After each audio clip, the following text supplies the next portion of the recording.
Welcome to Two Minds One Mission, the podcast where we bridge generations and expertise to help elevate your health, well-being and mindset across the board. I'm Derek Elder and we're here alongside our co-host Sharon Griffiths, and in today's episode we're going to speak about limiting beliefs and the limits in which you put on yourself, a little bit of self-doubt, and give you some actionable tips and strategies to help you along the way to finally start making the change that you need. So I hope you enjoyed today's episode. There'll be a few laughs, a few stories in there, so yes, let's get to it. Well Sharon, episode 2, we're back, and since the last episode it's just been crazy, a whirlwind of emotions. Yeah. Absolutely phenomenal, Derek, honestly. I can't believe the response that we got for it. I know. I've been checking the analytics every day since we recorded it, and it's like, we're up again. We've got another 30, we've got another 10, and we're up at 630 odds on YouTube, over 110 on Spotify, 50 subscribers, hundreds of watchables, and you're like, we did not expect that for the first one. It's like blown my mind, to be honest. Honestly, it really has. It's blown my mind. I'm just like, I get really overwhelmed.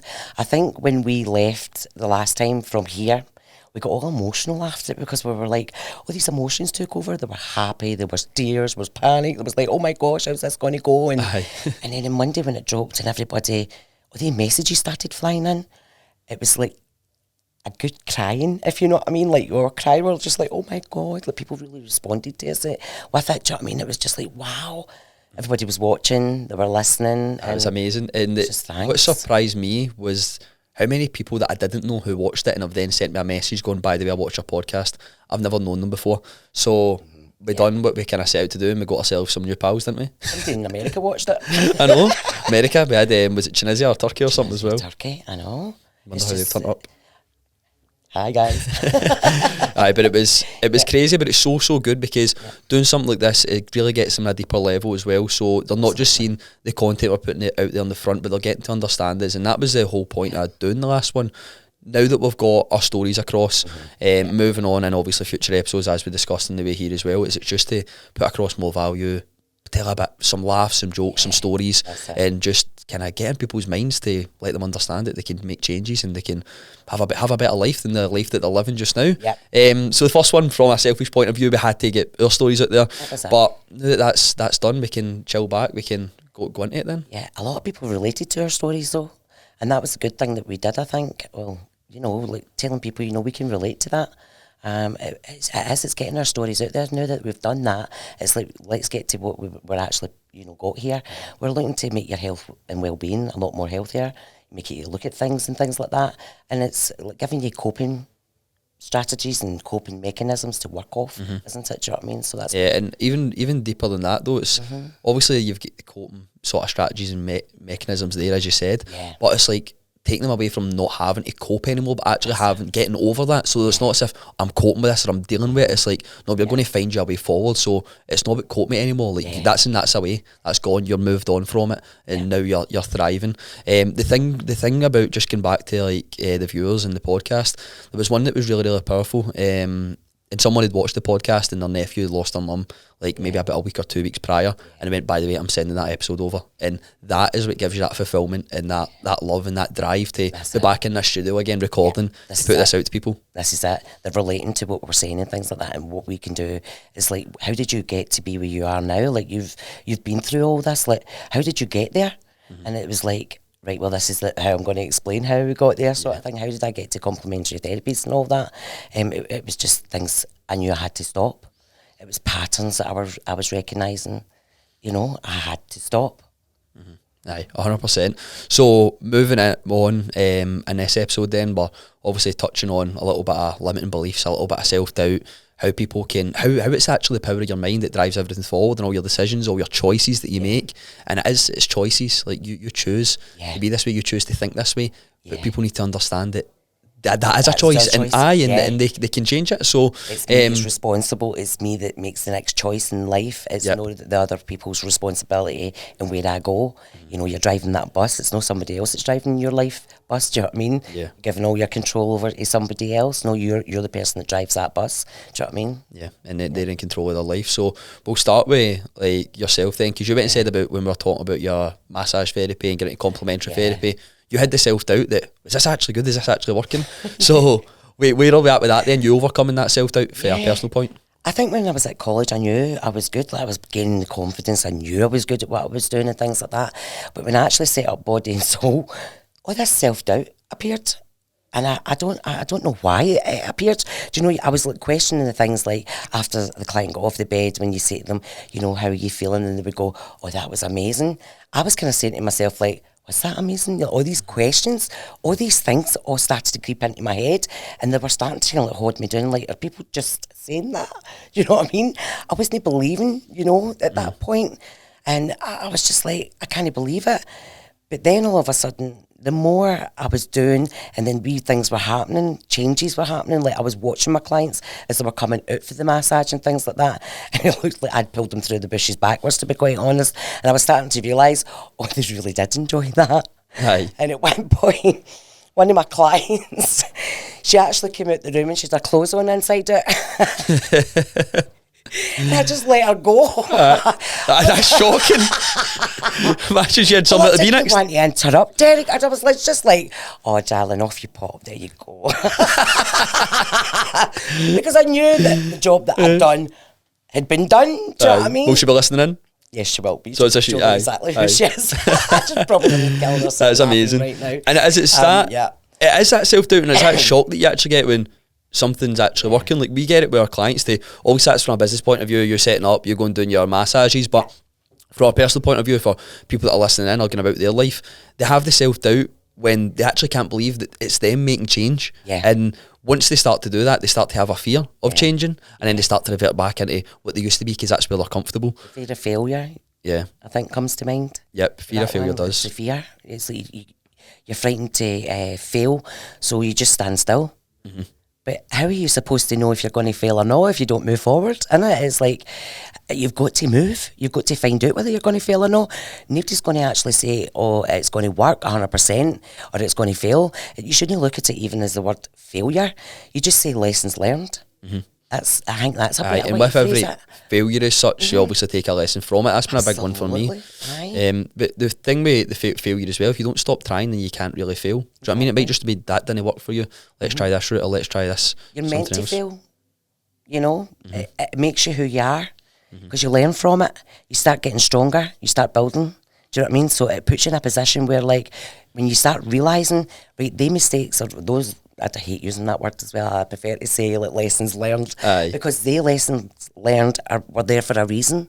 They were there to teach you something, and you should take the best positive thoughts that you can through that. Do you know what I mean? Yeah. And that's the thing, because people don't believe that they, like, I'll get back to that power of their mind and their thoughts. Like, they see failure as failure, and then it's like, oh, if I failed, then that's not for me, I've not to try that. And it's like, maybe not, just kind of persevere a wee bit here. It's true.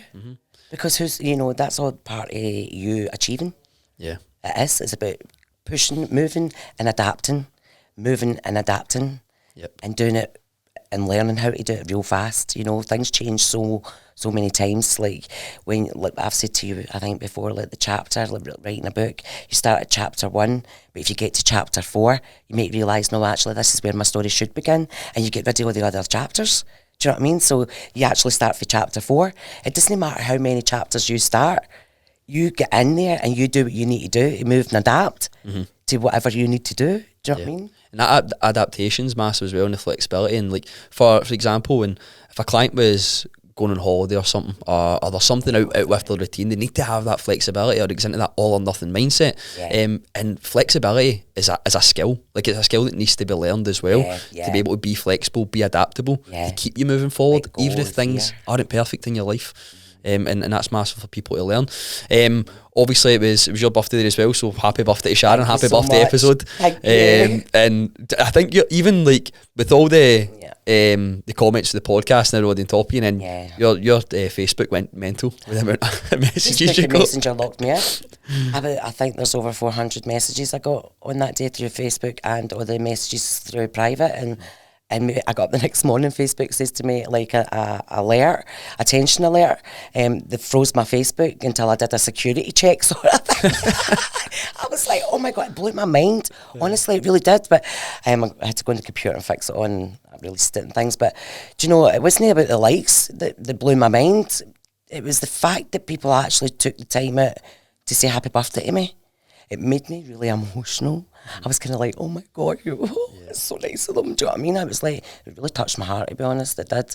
But I couldn't believe it. I was like, oh my God, it's froze my Facebook. Do you know what I mean? And then what I said to that as well is like, know the amount of people that you're going to have to say happy birthday throughout the year. I do, though. You're going to feel guilty. I always take the time to say happy birthday to people. Yeah. Good stuff. Yeah. Good stuff. So myself as well, NLP, that was massive. So neuro-linguistic programming practitioner. Exciting. Even hearing you talking about it, the passion in your voice and everything, and honestly, you made me like, tell me more, do you know what I mean? And then it's going back into like the thing with me speaking about it as well, that's unlocked something for you that you forgot. You were going down the complementary therapy and all that sort of stuff, your massage reflexology, and then you realise, wait a minute, I've actually done a degree in psychology. Things I was saying, you're like, I know that type of model, this is just framed this different way.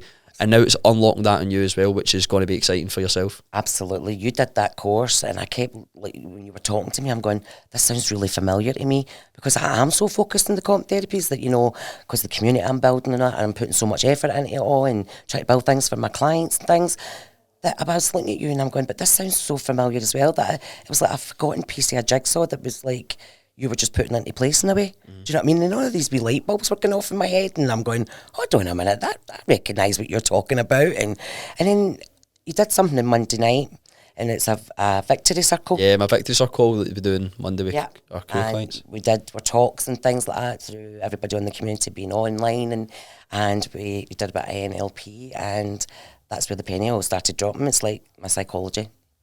My psychology skills are just like all coming forward right now, to the point now that all my juices are flowing about psychology. Do you know what I mean? So it's all like the study of the brain now, and all the studies that were done, all everything that you were learning through NLP and everything. Like the two of us were just like talking to each other, because I knew exactly what you were talking about. And it was just that we took for you to do that wee thing on Monday night for the pennies to all start dropping.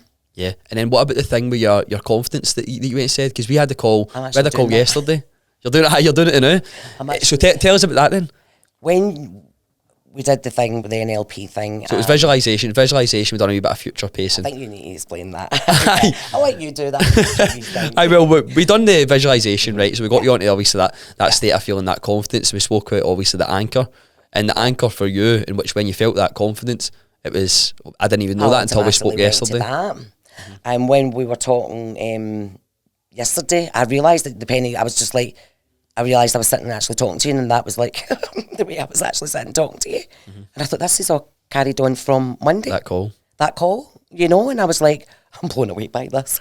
I was like, I'm totally blown away by this. Tell me more. Do you know what I mean? And that's just opens your mind up to it again. And now, when you do that wee thing, it's like you feel that feeling of confidence. It replaces something that wasn't there before. Aye, and it gives you that new sense. It's the thing that you're kind of missing. Yep. For me, when I done the NLP, we actually touched on that at the back end of the podcast, our first podcast, and I said I was going to go and do the NLP. And at that point, I'm sure I said that it was for clients and to grow crew and to be a better coach and to add something else different and take things to a new level. But I went on that course and I get humbled. Like, it was so powerful, and it was what I expected. But I didn't expect for it to hit me so personally. Yeah. And it made me understand, well, this was for me as well. Yeah. So there was a lot of deep stories. How you could help everybody else. You weren't looking about how this might actually affect you and how it might actually help you.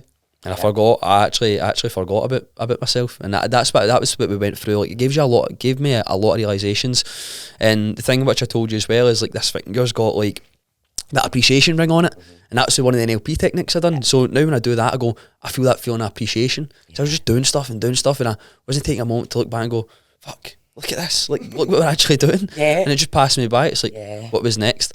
And for a lot of people in their life as well, they'll probably resonate to that, because it's like they're not just living in the moment and just going, wait a minute, look at how much I've been doing just now. Appreciate yourself and actually understand that you have a life as well, and you need to look after yourself. You need to put yourself first a wee bit more and don't get caught up in it.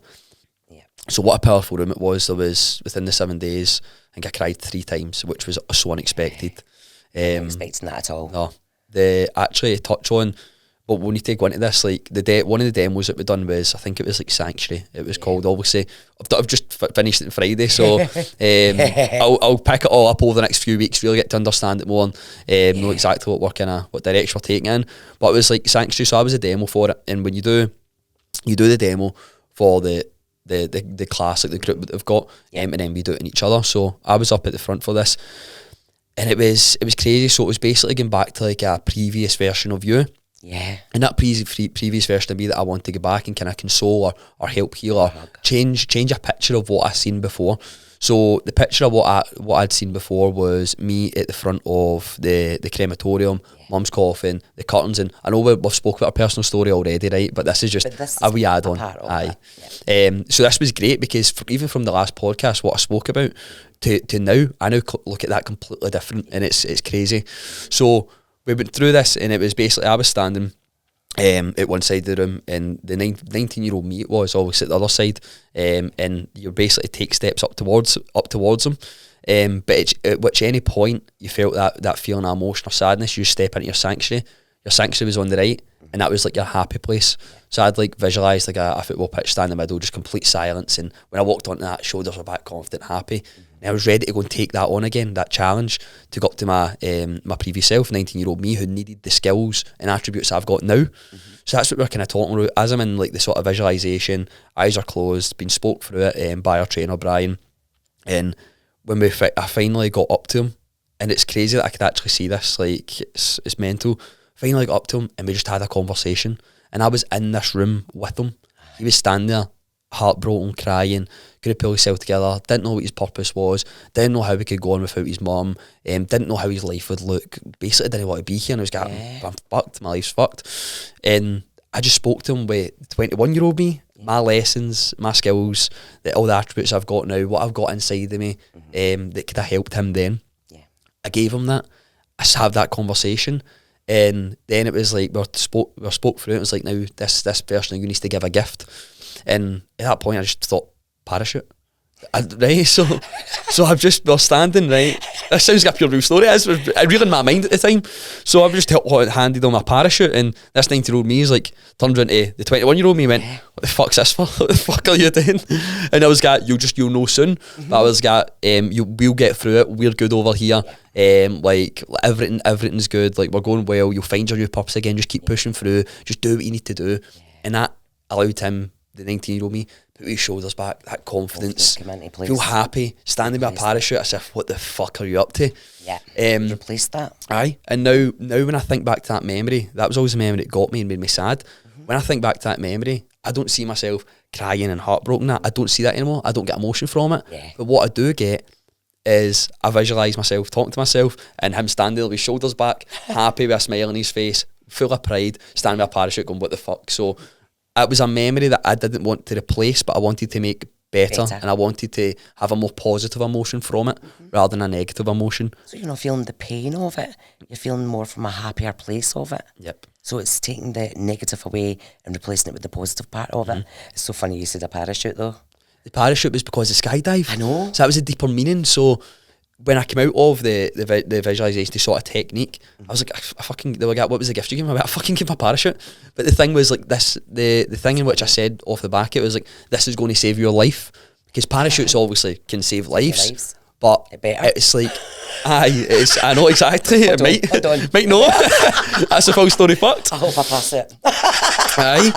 But this parachute, it was obviously like, oh, this is going to save your life. But from that point, it's like, I'm going to go and take on a massive challenge, in which is going to change the trajectory of how I think about things, how I think about fear, what I've came through. And that'll be like just a sweet ending to a certain point in my life where it was pretty dark and dull and full of sadness and that sort of that grief. And not to say you not always have that, but I feel as if it's just going to be a special moment going, this 19-year-old me is going to take so much comfort knowing I've done this. Absolutely. And we've done it together. Absolutely. So what a phenomenal feeling that was. Yourself. You're turning up for yourself. You're actually putting your arms around yourself, and you're actually going, it's going to be all right. Do you know what I mean? It's amazing. There was tears. Like, I could actually hear the room sobbing. And they'll be listening to this, because actually when we went on to the course, within the first 5 minutes, we got, I've listened to your podcast, 2 people. But 2 people would listen to the podcast. That's amazing. And it was like, oh my God. Like a room just random people, and 2 of them would listen to the podcast. So we had loads of tears in the room. Separation, all brought together. Aye. But honestly, it was what a phenomenal week it was. Very, very powerful. And that was only one of the techniques. We were doing like 2 or 3 a day. that were super powerful. And I was opened my eyes talking up. to you, your passion on, obviously you were dead excited. You're like, we did this, we did that, and like your eyes were like gleaming. Do you know that way? Like you were just pure so into it. I was like, ah, this is amazing. It's completely resonated with me, and it's exactly what I wanted and exactly what I needed. And it's just opened my eyes up to the power of your mind, and how everything you need and everything like to get you through it, it's already there. It's already there. It's about unlocking it and allowing yourself to understand that and use it. Well, this is it. Do you know what I mean? I remember coming back off a holiday, and I remember getting the photographs, and I looked at the photographs and I looked at the person and I thought, that's not me. And I was like, that's not me. Oh, it was me. And I was massive in size. And I was like, I couldn't believe it was me. And it was like that realisation moment. I was like, oh my God. And then I started to work out, how am I going to get myself like from this? I mean, I've caused this. I've eaten so much. I've just went into a comfort zone in my life and putting the food in there and things like that. Started putting headphones on for that photograph, you know. Started listening to the music that I liked, listening to positive music. Started getting my brain all going, you know, and started dancing a bit, doing the housework, you know, exercising. I started doing a wee bit of that. I started eating healthier, all that kind of stuff. And I remember listening to some motivational like speeches and things like that. And this one in particular really kind of stopped me dead, because I had to listen to it a couple of times before it really made sense to me. But then it was making sense to me as I was listening. Each time I was listening.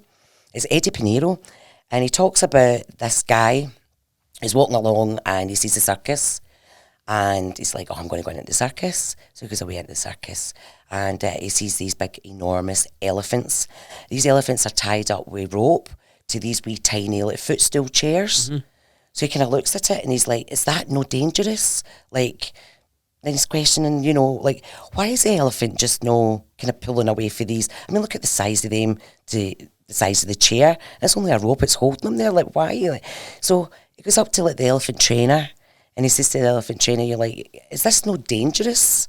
This, you know, like, how is the elephant no like pulling away and running away? And the trainer actually said to him, well, we've tied them up to this since they've been babies. So since they've been babies, they've known that they can't actually pull it away because they couldn't do it when they were babies. So it was like a condition that was put into their brain where they believed that they couldn't pull away. So as they grew, it deepened and it made them believe that they couldn't pull away from the stool. So it made me stop dead. Like, you know, what does he mean by this? You know, like the elephant can't pull away from it. Like, it's strong and all that. Do you know what I mean? And I'm like, because if you set your mind and you condition your mind to a certain way of thinking, then you're going to believe that. And you're going to stop dead and you're going to not be able to move. Whereas if you open your mind and realise how to stop processes happening, cognitive processes, you know, such, you start to realise you can move.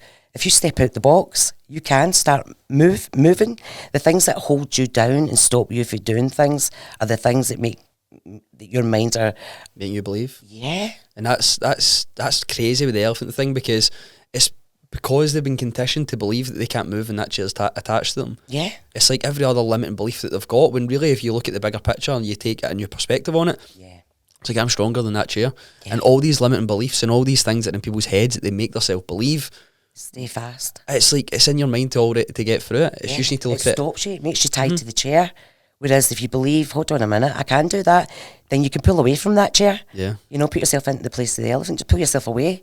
You're strong enough. Because if you start to believe that you're strong enough and you're bigger than the actual fear itself, that the fear is actually a barrier that stops you from doing things. Because the elephant had the skills, the attributes, the strength to pull away from the chair. But they had the belief that the chair was stronger than them. Yeah, and that's the same with everything. Like, if you genuinely believe you can't do something, you won't do it. That's it. Yeah. And that's why people don't make progress, and that's why people maybe half-arse when they try to make progress, because they don't actually fully believe they're going to make the change. Aye. And just trying a wee bit makes them feel better. Aye, because the fear of failure kicks in there again. That self-doubt, okay, I'm not going to do it, I'm not going to make it and things like that. Whereas you're like, no, hold on. And they'll never try. Yeah, that's it. You've got to turn up for yourself. You've got to do what you've got to do. You've got to keep moving. You've got to shake away. You've got to pull away from that chair. You've got to start shaking things up, you know, move forward and things. And that's how I stopped doing what I was doing with the weight situation and things. looked at that picture and I'm like, stick that on the fridge because that'll stop me getting into that fridge and eating cake. So what, see with that then, just a quick question. See when you seen that photo, your first thing wasn't to go, let's go and stick that in the fridge, I'm going to make a change. No. What was the thing? Because a lot of people would see the photo and fucking hide it and know what to look at it and go, that's not me, and I don't want to believe that's me. A long time. So what did you do between going, I know I need to change here, but what was the next step? How did you get past that photo? When I looked at the photo, I was horrified. I couldn't see myself being that size because my eyes were only seeing that. Even when I was looking in the mirror, I don't know what I was seeing. I wasn't seeing that size. And I think I was just like, I started crying. And I was like, oh my God. And you know what I mean? Like that holiday wasn't a good holiday and things like that. And I had to really start checking myself. Do you know what I mean? So I was like, I became, you know, what's the word that I'm looking for? Sensitive. I opened myself up a little bit, vulnerable. I made myself vulnerable in a way. I started to think on a wee bit at a different level. I started to think like, right, okay, what can I do to change this? Like, what is it that scares me so much about this photograph? Like, look at the size of me. One, health. Health was key. I'm like, I'm not going to be able to, you know, I may not see grandchildren if I keep going. My heart must be under so much pressure. All that kind of stuff started to play in my mind a wee bit. Do you know what I mean? I was like, am I going to actually be all right for my kids? You know, am I going to be, you know, so all that starts to play in your mind. So you start to go, right, okay, what do I do to change things a wee bit? Right, positive mind thinking. That's how the music part came into it. So what else do I do to add to that? Motivational speaking. But that's only just a wee bit yet. So what you've got to do is you've got to get up, you've got to get dressed, you've got to get under that shower, wash your hair, get out, get your hair blow dried as much as you can, or even just throw it up. If you can't do that, just throw it up, get out into the nature, get into the fresh air and start walking.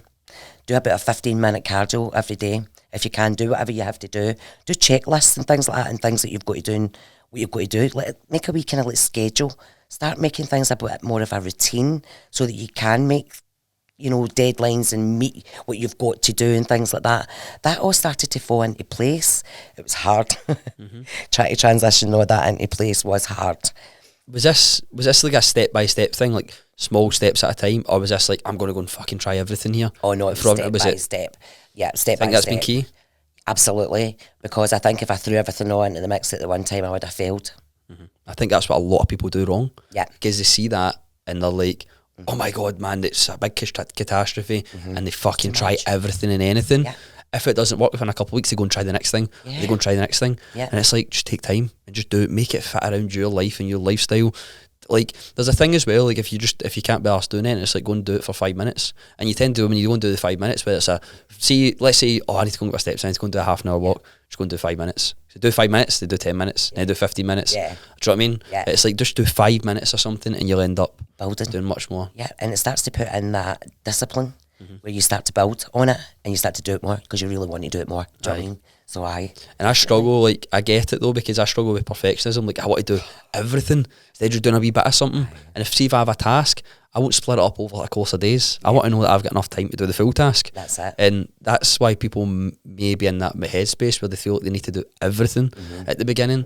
But it's switching that to go, you just need this wee bit now. Yeah. And that's what's going to get you forward, because currently you're not even waking up at the same time every day. Yeah. So how is going to the gym, tracking your food, doing all your steps, fucking everything, it's just going to blow your mind, you know what I mean? Exactly. And then you do nothing. And you've got to do it step by step, like I say to you, like go for a shower and wash your hair. And that's how I threw it in there as well. Even if you don't want to take that shower and wash your hair, pull your hair up, you know? You might know what to do certain things on certain days, because I still get the days. I still, like last week, I had one of those days where I felt like I couldn't get out of bed. And everything just was like about my dad, obviously, because he passed last year and it was kicking into me. But then, obviously, because of the skills that I've learned over the years, I know how to actually get myself out of that bed. And I'm lucky I've got these skills. But a lot of people don't have those skills. And some days are really bad, where they feel like they can't move forwards, you know. But again, it's the headphones that get put on and you start moving forward. Well, for me, that's what I did. For you, that's what worked for you. And I felt like I had to put a wee post up as well about it, like to say, you know, guys, you know, some days you have these days where they're good and some they just catch you off guard, because it did caught me off guard, where I was crying about the situation, but I was also happy crying. And by the end of the day, you know, it was like Halloween, I'd seen my grandkids and everything. My day ended amazing that day. Aye. The way it started off. I was like this in the morning, and by the evening I was like, my grandkids, you know, I'd be like, oh, so happy. You've actually hit the nail on the head, with like, because I was saying there always like people get out and do that 5 minute walk or something. Yeah. See if you go way back in time, it's like, that person might not even be able to get out of bed in the morning. They might not have washed their hair for I don't know how many weeks. You know what I mean? People get in a really bad place. That is fucking massive. And it's like, it might be something small to someone else, but it's big to you. And that's why I never ever, like, see, obviously my story, it's obviously very powerful. It's not happened to many people, do you know what I mean? What we've been through.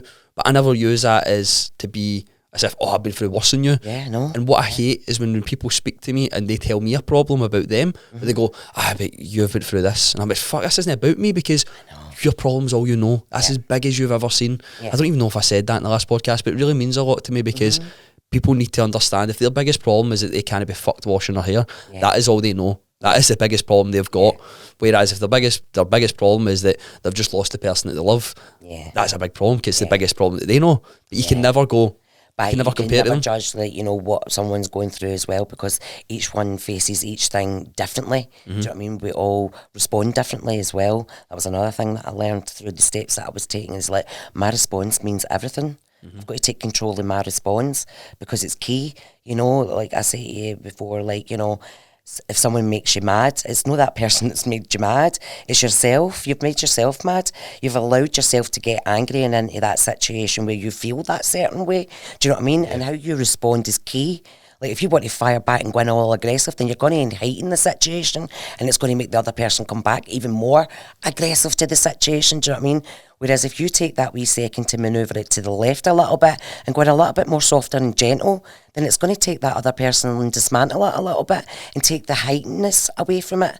Do you know what I mean? Does that make sense? Makes complete sense, because if I start shouting and then you start shouting and I start shouting, and it just keeps going up.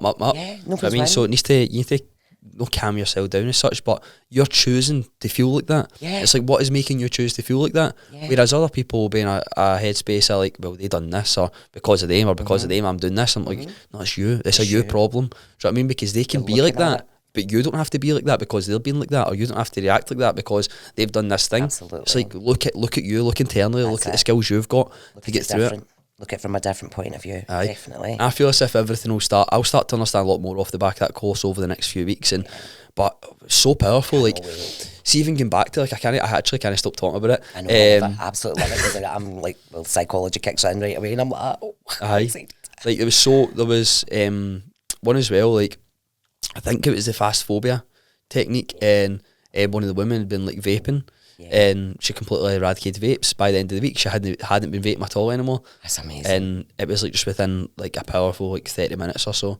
So like, vape. Really, you could take people that smoke and really kind of plant that seed into the head, you know, with the power of suggestion of no smoking, like, they might stop smoking. But they have to be at a point where they want to stop, do you know what I mean, and on the process to it. But with NLP, it can handle level 10 problems, like real level 10 problems where someone's had a lot of trauma, or maybe something really bad that's happened in their life. There's techniques to handle that and get them through it, and basically heal them and get them on the road to a happier life and healthier life, and mentally as well, and just the emotions in which you can replace. It's just, see, for me to talk about, I could actually sit here all day and just talk about NLP, but it's something it's definitely changed my life already, and I know how many lives it's actually going to impact as well. And how we're going to go forward with this, honestly, with the psychology and the NLP together. It's just kind of blew the two of our minds, because we know exactly the studies and all that, and we were sitting talking about the psychological studies and things and what you've learned. So interesting. Like little Albert. Aye, that one as well. That was hilarious. You're sitting talking about this research that had been done by John Watson, and that's a behavioural psychologist, and I'm sitting there going like that, looking at you and going, this sounds really familiar to me. I started to laugh, and then I'm like, oh, that's exactly what it is. And I realised it was the training that I did in psychology. When I was training in psychology, it was like, this is what I learned, and I learned all the behavioural psychology of it. Do you know what I mean? And I was like, message you like, oh my God, that's where I'm. To click again. And the two of us were just like bouncing off each other. It was really, really good. It's amazing what you're going to be doing. I'm really excited for it, and it was even amazing. Like, obviously, we done that call on Zoom, and that was where our clients there, and we done the sort of visualisation and future pacing. But then the thing in which you said as well is that you could actually see yourself on a stage with that confidence and your shoulders back and breathing differently through something that was virtual on Zoom. So it's actually 10 times tightened in person as well. Absolutely, and to be honest with you, when I think about that moment every time, it's just like all of a sudden I can actually see myself doing what I'm wanting to do because I already know what I want to do. It was just getting rid of all that self-doubt and moving all that negative thinking and being able to do what I know I'm going to do. Mm-hmm.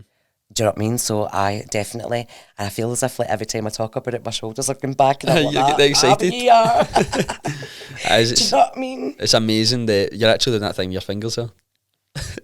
You had that thing with your fingers. Would they call that anchor for puts confidence in it? But I've noticed I'm doing it a lot. Mm-hmm. I really am. I've been doing it all week. It's an anchor. It's getting in there because I'm like, turn up for yourself. You know, have that confidence every single day, and you know things will happen. Mm-hmm. You have a different perspective in what's going to happen in life right now, and it wasn't what you thought. You know, like 2-3 years ago. Yeah, massively, and with the sort of techniques where you can go back and get the skills and that you've got now to help the previous you as such, that other version of you, and then you can also go forward and do that future pacing for like you being on the stage, and it's like, right, what do I need to get there? And you use the things such as confidence and just kind of reframe and just create a new map of the world in your mind. That's it. Which is it just opened up, you know, like illusions, well, not illusions, but the visions, and it was like, how do I get to there? I know that mind map, you know, started to like kick in, and I'm like, oh my goodness, pennies, you know, the light bulb goes off, and you're kind of like, oh wow. Wow. Do you know what I mean? Huge. Well, what else are we going to touch on in today's podcast again? We've got loads to touch on. At a point now we get stuck in NLP, do you know what I mean? We can sit and talk about that all day, so try to switch it up. And things like that. I definitely, you know, it's like, how do we bring, you know, like the trauma and the triumph sort of part? How do we get to the triumph? We've got skills that we can teach you, basically.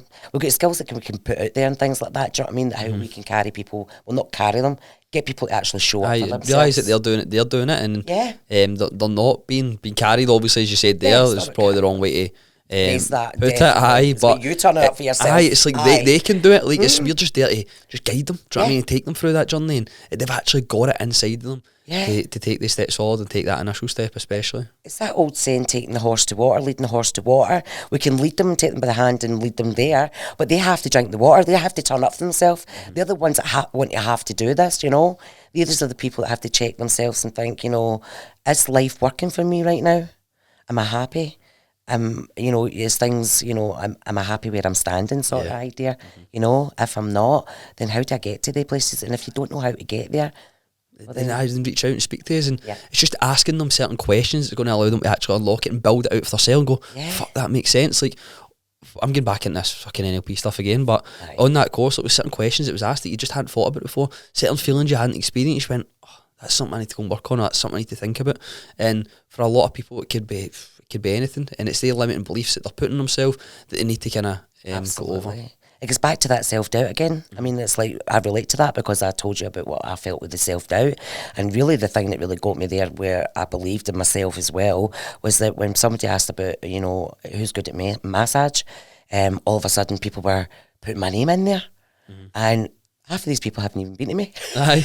You might have said as well that when you said they were leaving and then they were saying, oh, that was amazing, but you didn't actually believe. I didn't believe them. You didn't believe it was good. Aye. And that was like, we had a laugh about that, didn't we? And it was like when I used to go to a Turkish barber's all the time when I was younger. And it was like, you'd leave the barbers and he'd date and he'd show you about the mirror and everything. The other guy, aye, how's that or something? You'd go, ah, fucking brilliant, mate. And then you'd walk out and you go, fuck, look at this.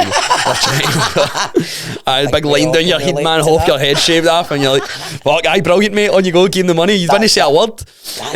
But thankfully, I've moved up north now with my barber, David Murray. Cut my hair today, so I said I'd give him a wee shout out.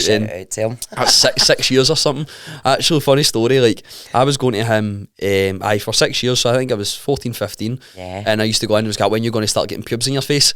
That's one of the things he said to me. There's still a video with that haircut or something. Brilliant. And then I turned up with fucking full beard now. Aye. Definitely grew my hair since the Turkish barber area anyway. I mean, that's hilarious. I had myself sat in front of a hairdresser and lied and went, oh my God. But you know, you get up, you leave, you know. So that self-doubt, I did have that feeling like, you know, are they telling me the truth? But then, you know, you realise, you know, as the more you do it and you realise, and it is a passion of mine, an absolute passion of mine in what I do and things like that, because I realised that when I massaged that I could heal people, I could help them. I can help them aid that area, you know, where they were suffering in pain with.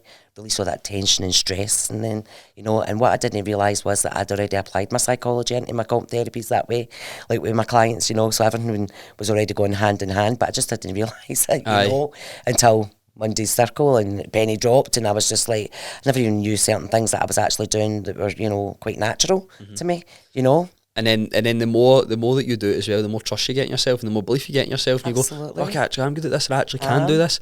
And for a lot of people it's just taking the first step and then take the second step and then take the third step, and every single bit of that stacks more. You take in a stack evidence, do you know what I mean? And once you stack that evidence and you get more belief in yourself, because you're like, fuck, this is all the evidence I've got to actually say I can do this thing. And that's massive for a lot of people, and they've just not stacked enough evidence and they've not gave themselves enough time. That's it. To build that evidence up and prove to themselves that really you are, you know, you get right to be here like everybody else, you know. And the big thing is that the reason for I was actually starting this podcast, because we had the conversation that, like, even in a local area, they're just, everybody's just in a rut just now.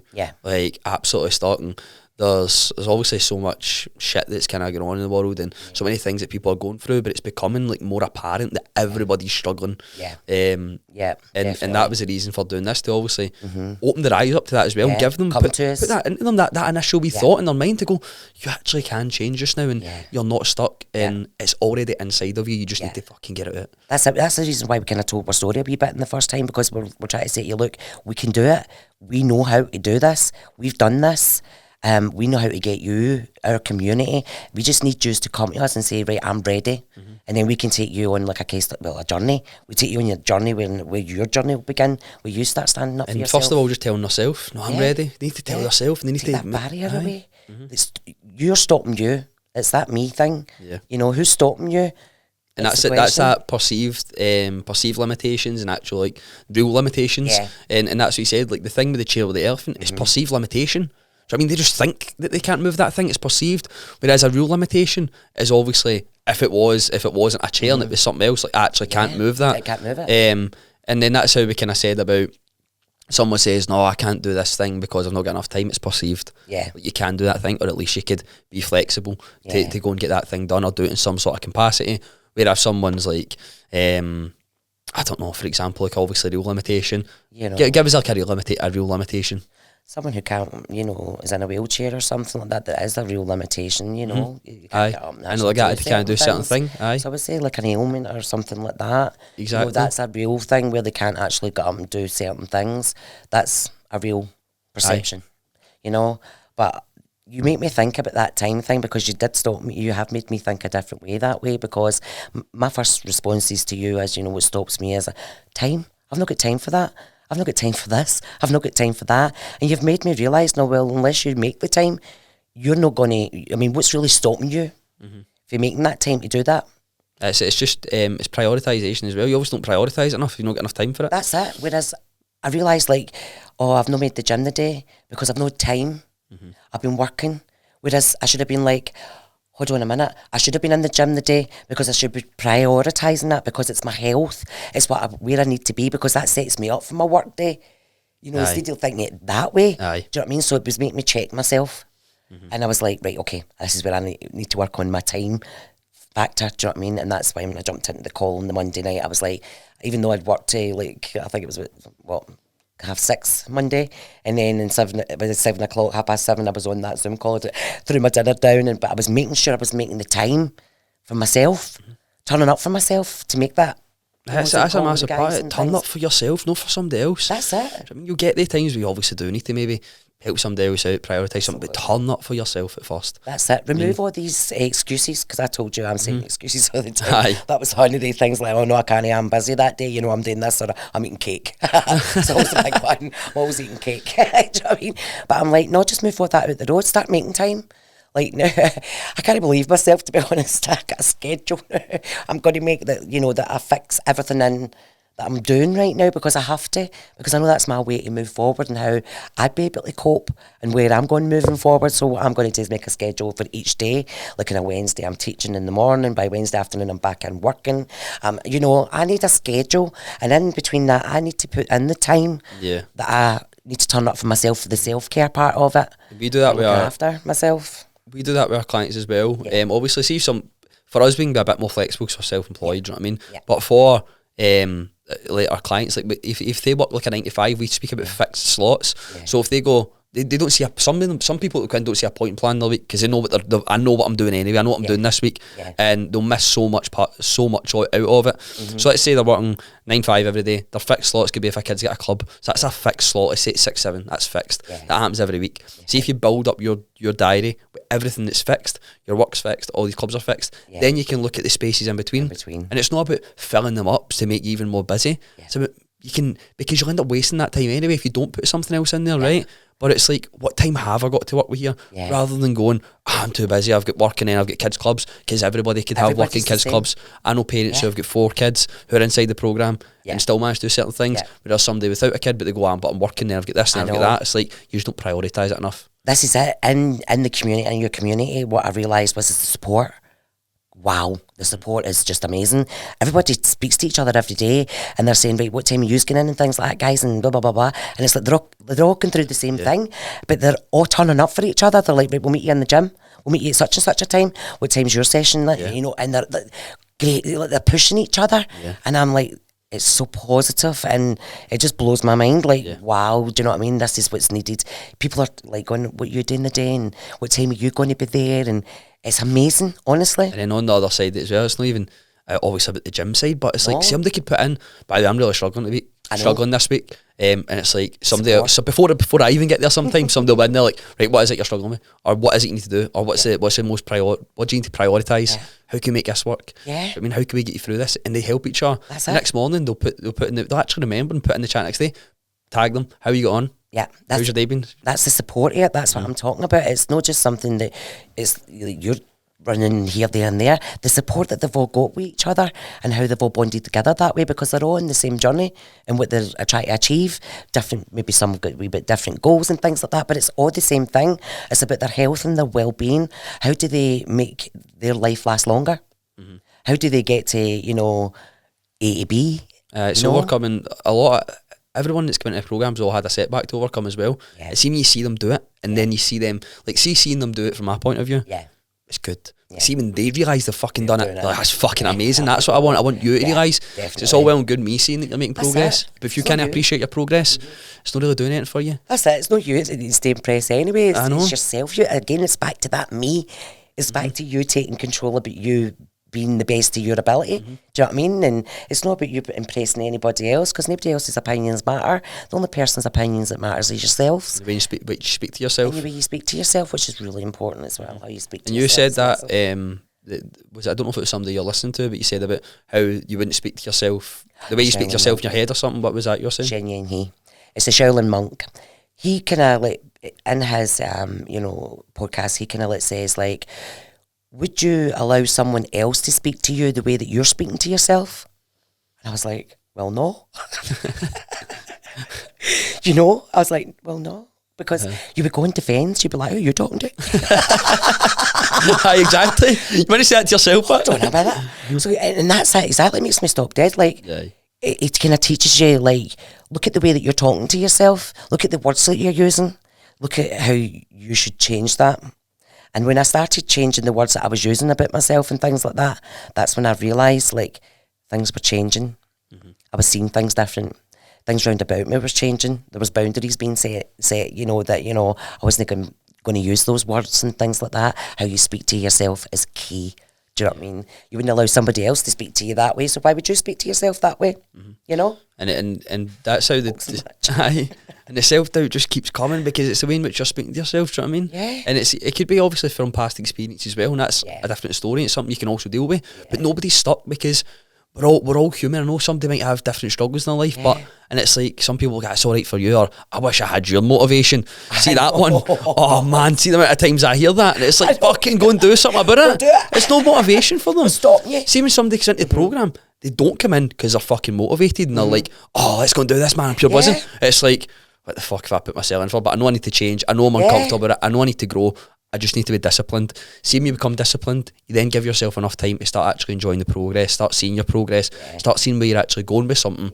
And that's the biggest thing. It's not motivation, it's that discipline. And being able to show up for yourself and change your thoughts, change your feelings, change your behaviours. It's like realisation, like you saying that you're not a morning person, like, so what, like, what, because you never got up early before? Like, does that really represent what you're standing for right now? Is that the way you're going to move forward? Do you want to see yourself moving forward as not a morning person? Or do you want to move forward as someone who gets up early, you know, motivates himself and things like that? You know, it's like changing those wee words. Aye, and it's as simple as that. It is just changing the language in which they use. Absolutely. And allowing them to understand that as well, and put the question in there and put the wee thoughts in there. Kind of open-ended, as if, well, really, is that right? Like, Yeah. not a morning person? Where'd you get that from? Yeah. Because you've built up evidence that you're not a morning person. Because you've told yourself you're not a morning person. Can't get out of bed, That's so why I I'm must not a morning be person. not a morning person, do you know what I mean? Like, because you're saying that to yourself, you're actually building that belief that you're not a morning person. But if you question that right now and say to yourself, well, why am I not a morning person? Like, I don't want to be not a morning person. I want to be somebody else. Do you know what I mean? I want to be able to get up early. Well, do that. Stand up and change. Get up early. Set that alarm clock. Get up. Aye, Do it's what just you have always to that. do. I can't do this. I can't do that. And it's I like, know. you Same fucking excuses can. all the time. Aye, you need to just change that and change. Yeah. But I get it, because if nobody Yeah, I knows any get it. different, they don't see the other side of it just now. But they need to allow themselves to just maybe think differently and just flick that wee switch. Believe. Aye. Just believe, you know. It's that belief, you know, that that we're here, we can help you here with this situation, you know. And three of the pillars we've got inside Crew for our value pillars, like the three wee lines there, they all mean something. Do you know what I mean? We've got our coaching pillars, our value pillars, and our Crew pillars. Our coaching pillars is just all about obviously getting them the physical result, the lifestyle, the nutrition side of it.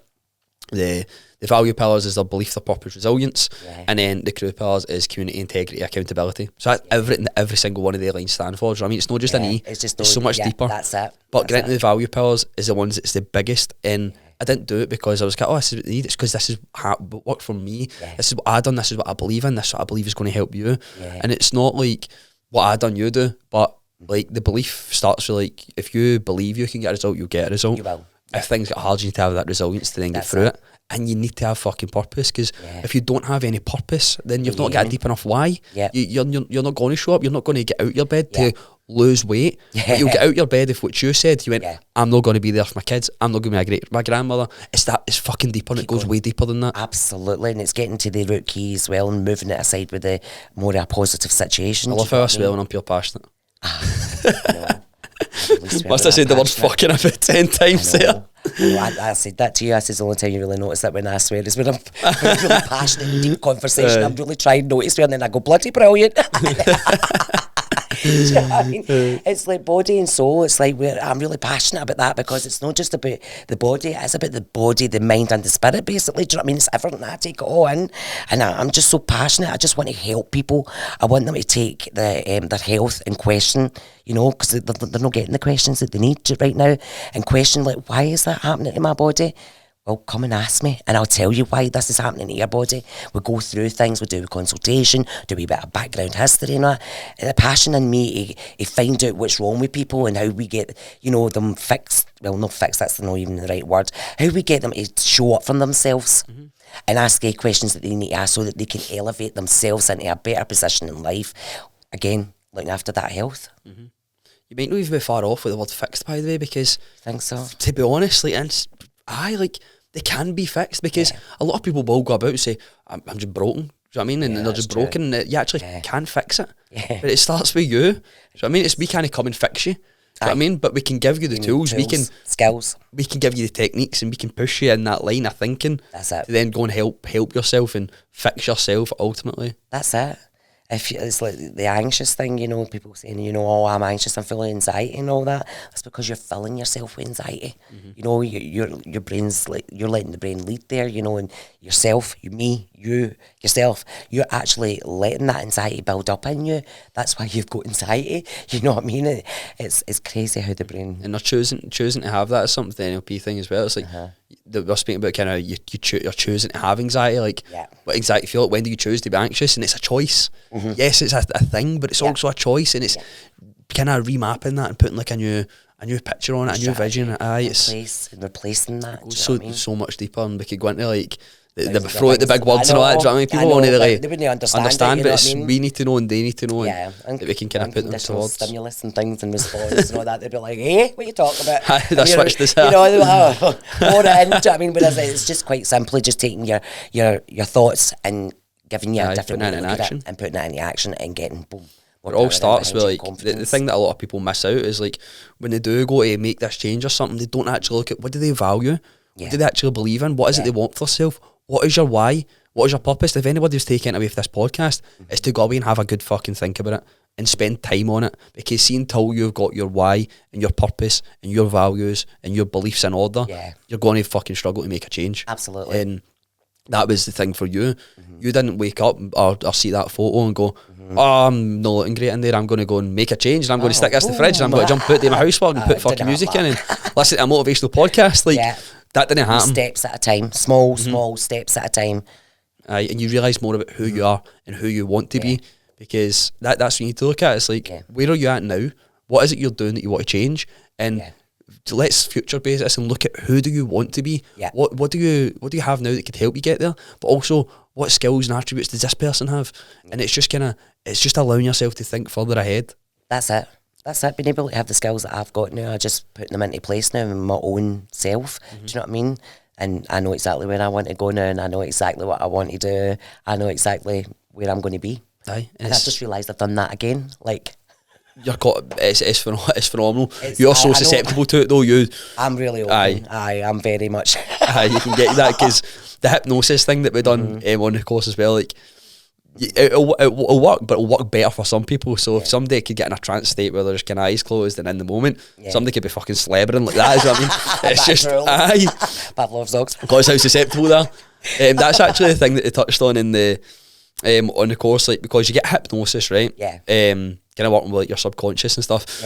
And with like stage hypnosis, people see hypnosis as you go on a stage and you jump about and fucking kid on, you're riding a horse with a fucking broomstick or whatever it is, you know what I mean? Something mad. I remember them. That isn't like, that's hypnosis, yes, but they're also, they're susceptible, because they do a thing like, at the start of it, meet the people in the crowd, and this is when we were told off one of the trainers, and we get them to put their hands together in the crowd, and then they'll take them through a hypnosis thing. And it'll be like, now take your hands apart. Some people just do that and take their hands apart. I'm like, what was that? Some people will sit up, you're stuck, and then they might be able to take it apart. Some people will be stuck. See the people who get stuck like that and they cannot take their hands apart.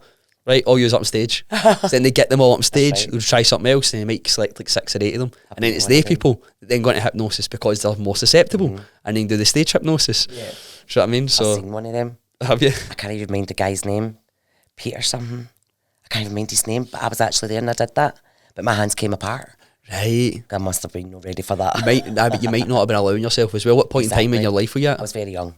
Were you? Very dramatic times. Aye, there. You didn't want This guy's name's annoying me. I'll remember it for episode 3. I'll come back to you on that because I remember going to that with one of my friends, and he had us with our hands, we were sitting like that. Right. They used to do it up in Glasgow, up the back of Glasgow, up Buchanan Street, up the back, and Peter something coming into my head. But and certain ones that couldn't open their hands, they really couldn't get their hands open, and he got them up on stage and got them doing stuff, and we were all like rolling about laughing. There was actually a really good exercise that we done. It was very, very simple. This is really down the hypnosis route. This was at the start of the course, and it was like put your hands together and put your thumb on top of it. Go do it then. Oh no, here we go. So what thumb do you get your right thumb over? Yeah. Aye, and then do that. Put your left thumb over. How uncomfortable that feels? Do you feel comfortable with that? Yeah, I'm double jointed. So that just feels the exact same for you? Yeah, I'm double jointed, so yeah. No, but surely when you put your hands together, you get a certain thumb that goes over the top. No. No, do you not get that? I don't completely get around it, Sharon Cheers. I know. So I'm kidding. No, I'm kidding. No, But basically, honestly, I'll take you through what it is. I think because, do you know, I'll tell you why I think that's happening is because in my massage, I use my right hand as much as I use my left hand. Aye, you might So just my be brain used to does that. connect, like as in like I use both my hands, so it's a little bit ambidextrous. Right, well, there we go. This will actually back up my point a wee bit then, right? So when I was doing it, I was like right thumb over my left thumb. That feels comfortable to me. Yeah. See, when I do the left thumb over the right, it does not feel right. Yeah. So we're basically going back and forward, just like that. And then you take your hands apart, and you go in with that thumb, and then the uncomfortable thumb, and you keep doing that for repetitions as well. Obviously, I'm doing this pretty quick just now. Yeah. But eventually, the more you do it, the left thumb over the top of the right thumb feels the same as the right over the left. Yeah. And it just shows you, like, the more you do it, the more comfortable you feel with it. Yeah. So obviously, the more you've been doing that with your hands, the more comfortable you are with both. I can write with my left arm. I bet everybody watch this podcast now sitting there like fucking. I know. So it's basically you just kind of do it, and you just get a feel for it, and you're like, Aye. that's different. And then you eventually come out wide, and you put them over the top of each other. You do repetitions of it. You actually go, oh my god, that feels the same. That feels the same. Aye, and it's just the more you do something, the more comfortable you get at it. You get Aye, doing it's uncomfortable. Everything you do at the start that feels uncomfortable. Do you know what I mean? I was just about to say there, just like me starting with my clients, wasn't it? Aye. Self-doubt, no? Exactly. And then the thing, even you being the camera for the first time when we done that in your house, that was the thing where you were uncomfortable, and then the more you do it, the more you get comfortable at I'm it. still the easier it uncomfortable becomes. what you talk about. You see the last 2 posts I did, it looks as if I was like, Oh, Dale and Gillian's got to get a shot of you like that. oh, I hope on so. the camera. Oh, please don't, honestly, because it's absolutely hilarious. The last 2 posts, I was rolled about laughing, but do you know what? I took the positive away from it. I was killing myself laughing, but everybody's responded to me with it, so I'm just like, you know. Good just to get in front of the I camera just and need to just do get it. used Just to get used to it. The more you It's do it. different in here though, because I think I've got you. You know, I'm holding on to you a wee bit. Do you know what I mean? So like, you forget that's there. Do you know what I mean? Aye. Even though that's there, I've got you. Do you know what I mean? Aye. Whereas when I'm doing it for like the community, air body and soul and things like that, I'm like speaking other place. like this. I know. And hi, my name is Sharon, and you know, it kind of comes out a wee bit like that, rather than just relaxing, Just being flowing you. in and just being who I am, Just and being that's you. it. Do you know what I mean? That's good. Like we've covered like so much for limiting beliefs and that self doubt. Yeah. A lot of people take a lot away for that. We're thinking obviously going forward for the third episode as well, getting some guests on, Absolutely. which Yeah. will be amazing. Just a new Absolutely. story, a new perspective and things. This is it. How do Um, people achieve their goals and things like that? What their limitations were? Aye. How did, What it did they stop overcome? them? How did they overcome them and things like that? This is the stories we want to hear. Plus, we also want to hear the stories like how can we overcome them? We want you to reach out. We want you to get in contact with us. We want to be able to guide you. You know, guys, get in contact. And you want to know. We're I'll there. take them through it. But getting guests on, I think will be really really powerful as well, and a new point of view in certain things, and asking them questions and kind of their story, their background, and when everyone starts to obviously continue listening in, they'll just gain more knowledge and something else will resonate them. That maybe they've said in a different way, which we would say it, That's and it. that's the bit that clicks, and they use a different bit of language. This is it. So It's not just about us too. It's about a community. It's Aye. about where we are with people and bringing them in. It's just like you say. Other people out there resonate exactly what they're talking about. Do you know what I mean? aye, so amazing, Yeah. great podcast. Absolutely. Episode 2 complete. Thank you so much for listening to today's episode. If you've enjoyed what you've heard today, then please don't forget to hit that subscribe button and leave us a 5-star rating. It is a huge help as we continue to grow this podcast, bring on guests in the future, and reach a wider audience. Speak soon.